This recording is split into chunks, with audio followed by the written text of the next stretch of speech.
భద్రాచలంలో కూడా ఘనంగా ముక్కోటి ఏకాదశి ఉత్తర ద్వార దర్శనం నిర్వహిస్తున్నారు. సీతారామచంద్ర స్వామిని దర్శించుకునేందుకు తెల్లవారుజాము నుంచే భక్తులు రామాలయం వద్ద ఉత్తర ద్వారం వద్దకు చేరుకున్నారు. పోలీసులు కూడా అన్ని ఏర్పాట్లను సమీక్షిస్తున్నారు. ఇక విజయవాడలో పరిస్థితి ఏ విధంగా ఉందో మా ప్రతినిధి మల్లికార్జున్ అడిగి తెలుసుకుందాం. మల్లికార్జున్, ప్రస్తుతం మీరు ఏ ఆలయం వద్ద ఉన్నారు అండ్ భక్తుల రద్దీ ఏ విధంగా ఉంది, ఏర్పాట్లు ఏ విధంగా ఉన్నాయి? రాధిక, ప్రస్తుతం మనం మంగళగిరిలో ఉన్న ఏదైతే లక్ష్మీ నరసింహ పానకాల లక్ష్మీ నరసింహ స్వామివారి దేవాలయం వద్ద ఉన్నా. ఇక్కడ స్వామివారు కూడా ఉత్తర ద్వారం నుంచి కూడా భక్తులకు దర్శనమిస్తూ ఉన్నారు. ఉదయం 4 గంటల నుంచి కూడా భక్తులకు దర్శనమిస్తూ ఉన్నారు. ఇక్కడ ఆలయంలో ప్రత్యేకంగా చెప్పుకోవాలంటే ఇక్కడ బంగారు శంకుతో కూడా భక్తులకు తీర్థాన్ని అందించనున్నారు.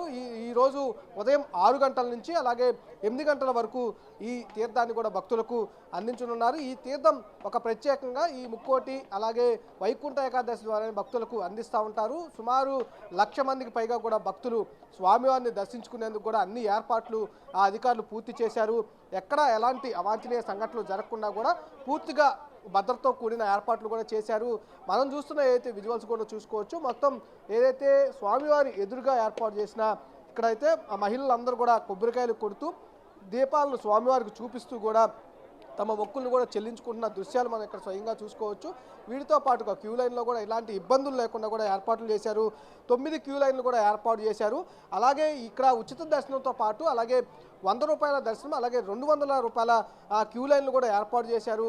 ఎక్కడ క్యూ లైన్లు ఆగకుండా కూడా ప్రత్యేకంగా కూడా ముందుకు వెళ్ళిపోయేటట్టు కూడా ఏర్పాట్లు పూర్తి చేశారు. ఇటు మంగళగిరి పరిసర ప్రాంతాలే కాకుండా అటు విజయవాడ, గుంటూరు చుట్టుపక్కల ప్రాంతాల నుంచి కూడా దాదాపుగా 1,00,000 మందికి పైగా కూడా భక్తులు వస్తుంటారు. వారందరికీ ఈరోజు ప్రత్యేకంగా, ఎందుకంటే శంకుతీర్థం ఎక్కువ ఈ 2 రోజుల్లోనే ఈరోజు ఇస్తారు కాబట్టి కంపల్సరీగా ఆ శంకుతీర్థం అందుకునేందుకు కూడా భక్తులు ఇక్కడికి పోటెత్తుతూ ఉంటారు.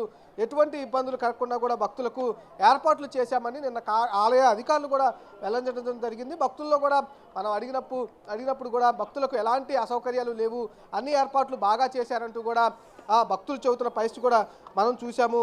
అలాగే ఆలయ ప్రస్తుత ప్రాంతాల్లో భక్తులు, పోలీసులు ఎలాంటి అవాంఛనీయ సంఘటనలు అంటే పార్కింగ్కి ఇబ్బంది లేకుండా అలాగే దేవాలయానికి వచ్చే మార్గాల్లో ఎటువంటి ఇబ్బందులు భక్తులు కలగకుండా కూడా ఫ్రీగా మూవ్ అయ్యేటట్టు భక్తులు ఫ్రీగా మూవ్ అయ్యేటట్టు ఇటు ఆలయానికి కొంచెం దూరంలో కూడా పార్కింగ్ ఏర్పాటు చేయడం జరిగింది. ఇక్కడ దగ్గరలో కూడా చెప్పుకోవచ్చు, మనకి దగ్గరలో బస్టాండ్ కూడా ఆలయానికి రావడానికి ఇబ్బంది లేకుండా కూడా భక్తులకు బస్టాండ్కి దగ్గరలో కూడా ఏర్పాటు చేయడం జరిగింది. పార్కింగ్ కూడా అక్కడే ఇవ్వడం జరిగింది.